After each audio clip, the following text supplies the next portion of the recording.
साल 1969 अमेरिका का Apollo 11 mission महज 4 दिन में धरती से चांद तक पहुंच गया और इंसान ने पहली बार चांद पर कदम रखा। साल 2010 चीन ने चैंगी 2 मिशन के दौरान भी धरती से चांद तक की दूरी महज 4 दिन में ही तय कर ली थी। लेकिन धरती से चांद की दूरी सबसे कम वक्त में तय करने का रिकॉर्ड सोवियत रशिया के लूना 1 मिशन के नाम है, जिसने 1959 में चांद तक पहुंचने में महज 36 घंटे का वक्त लिया। अब सवाल ये उठता है कि अगर चीन, अमेरिका और रशिया के स्पेसक्राफ्ट्स को धरती से चांद तक पहुंचने में महज 4 दिन का वक्त लगता है, तो फिर भारत के चंद्रयान 3 को चांद तक पहुंचने में 40 से 42 दिन का वक्त क्यों लग रहा है? अब जितना यह सवाल दिलचस्प है, उतना ही दिलचस्प इसका जवाब भी है। तो चलिए बताते हैं आपको कि आखिर क्यों बाकी देशों के मुकाबले हमारा चंद्रयान चांद तक पहुंचने में इतना वक्त ले रहा है। नमस्कार, मैं हूं भूपेंद्र सोनी और आप देख रहे हैं अनकट। अगर आप चंद्रयान से जुड़ी खबरें देख रहे होंगे तो आपको पता होगा कि 14 जुलाई को चंद्रयान 3 मिशन को इसरो द्वारा लॉन्च किया गया था और इसरो द्वारा दी गई जानकारी के मुताबिक 23 अगस्त को चंद्रयान 3 के चांद पर लैंड करने की उम्मीद की जा रही है। अब यहां आपका ये जानना जरूरी है कि जो चांद आपको और हमें धरती से दिखाई देता है, उसकी धरती से दूरी 3,83,000 किलोमीटर है। यानी धरती से छोड़े गए स्पेसक्राफ्ट को चांद तक पहुंचने में लगभग 4 लाख किलोमीटर की दूरी तय करनी पड़ती है।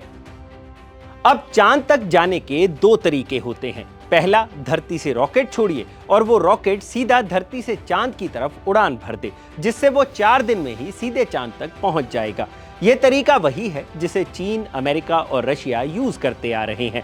अब इसके अलावा चांद तक पहुंचने का दूसरा तरीका भी होता है, जिसमें रॉकेट द्वारा स्पेसक्राफ्ट को पहले अर्थ के ऑर्बिट में पहुंचाया जाता है और फिर ये स्पेसक्राफ्ट वहीं पर चक्कर लगाना शुरू कर देता है। अब यहां पर ये स्पेसक्राफ्ट चांद तक की दूरी तय करने के लिए फ्यूल की जगह 2 चीजों का इस्तेमाल करता है। पहला, धरती की रोटेशन स्पीड और दूसरा उसके ग्रेविटेशनल पुल का। इसे थोड़ा और आसान भाषा में समझते हैं। असल में होता यह है कि स्पेसक्राफ्ट जब धरती के ऑर्बिट में पहुंच जाता है तो वो अर्थ के ग्रेविटेशनल पुल की मदद से अर्थ ऑर्बिट में चक्कर लगाना शुरू कर देता है। अब धरती अपनी धुरी पर 1670 किलोमीटर प्रति घंटा की रफ्तार से घूमती है, जिससे स्पेसक्राफ्ट को रफ्तार पकड़ने में मदद मिलती है। फिर धीरे धीरे धरती पर बैठे साइंटिस्ट इसकी ऑर्बिटल मैन्यूवरिंग के जरिए स्पेसक्राफ्ट के ऑर्बिट का दायरा बदलते हैं। इसे बर्न भी कहते हैं, जिससे स्पेसक्राफ्ट का धरती के इर्द गिर्द चक्कर लगाने का जो दायरा है वो बढ़ जाता है, जिससे धरती की ग्रेविटेशनल फोर्स का असर उस पर कम होना शुरू हो जाता है। और फिर एक वक्त ऐसा आता है जब स्पेसक्राफ्ट को बर्न की मदद से चांद के रास्ते पर सीधे डाल दिया जाता है और बिना किसी मेहनत के आसानी से स्पेसक्राफ्ट चांद पर पहुंच जाता है। अब यही वो तरीका है जिसके जरिए इसरो चंद्रयान 3 को चांद पर भेज रहा है। अब तक इसरो ने ऑर्बिटल मैन्यूवरिंग के जरिए 2 बार चंद्रयान 3 का ऑर्बिट बदला है। अभी ये 41,603 किलोमीटर इंटू 226 किलोमीटर ऑर्बिट में है। अब ये जो गणना है ये थोड़ी साइंटिफिक है, तो मुझे नहीं लगता कि इसको और समझने की जरूरत है। यानी दायरा जो है वो बड़ा होता जा रहा है। अब चांद के लिए रवाना होने से पहले चंद्रयान को 5 बार ऑर्बिटल मैन्यूवरिंग करनी है, जिसके बाद इसे लूनर ट्रांसफर ट्रैजेक्टरी यानी चांद के रास्ते पर डाल दिया जाएगा, जिससे ये सीधे बिना किसी मेहनत के चांद पर पहुंच जाएगा। लेकिन अब सवाल ये उठता है कि अगर किसी स्पेसक्राफ्ट को सीधे चांद पर भेजा जा सकता है तो इसरो ने चंद्रयान के लिए ये लंबा रास्ता क्यों चुना?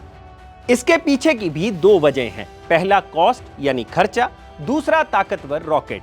पहले खर्चे की बात करें तो चीन ने जो लॉन्ग मार्च 5C रॉकेट के जरिए अपना चैंगी 5 मिशन 2020 में चांद पर रवाना किया था, उसकी कॉस्ट थी लगभग 1700 करोड़ रुपए।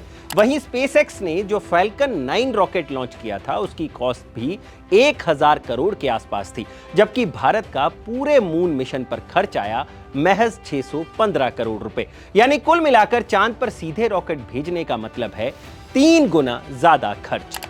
यही कारण है कि इसरो सीधे चांद पर रॉकेट नहीं भेजता। हालांकि इसका दूसरा कारण भी है और वो है ताकतवर रॉकेट की कमी होना। अंतरिक्ष में किसी स्पेसक्राफ्ट को सीधे चांद तक ले जाने में काफी फ्यूल की जरूरत होती है और ऐसे केस में उस रॉकेट की जरूरत होती है जिसकी पेलोड कैपेसिटी ज्यादा हो। यानी वो ज्यादा भार लेकर उड़ान भर सके ताकि उसमें ज्यादा से ज्यादा फ्यूल भरा जा सके। अब भारत की बात करें तो भारत का सबसे ताकतवर रॉकेट है LVM-3 जिसकी पेलोड कैपेसिटी है 22,000 पाउंड। जबकि 1969 में अमेरिका ने अपोलो 11 के लिए जो सैटर्न 5 रॉकेट यूज किया था उसकी पेलोड कैपेसिटी थी 3,10,000 पाउंड। चीन ने 2020 में अपने मून मिशन के लिए जो लॉन्ग मार्च 5 रॉकेट यूज किया था उसकी पेलोड कैपेसिटी थी 55,115 पाउंड।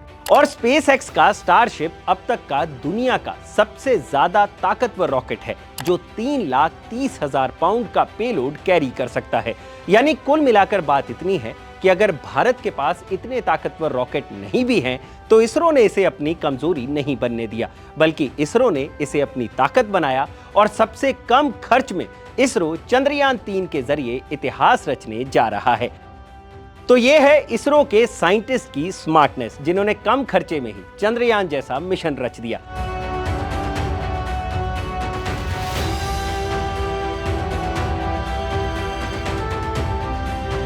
आपको यह जानकारी कैसी लगी हमें कमेंट सेक्शन में जरूर बताइएगा और जानकारी से भरे ऐसे ही और वीडियोस देखने के लिए सब्सक्राइब करें हमारा चैनल अनकट। शुक्रिया।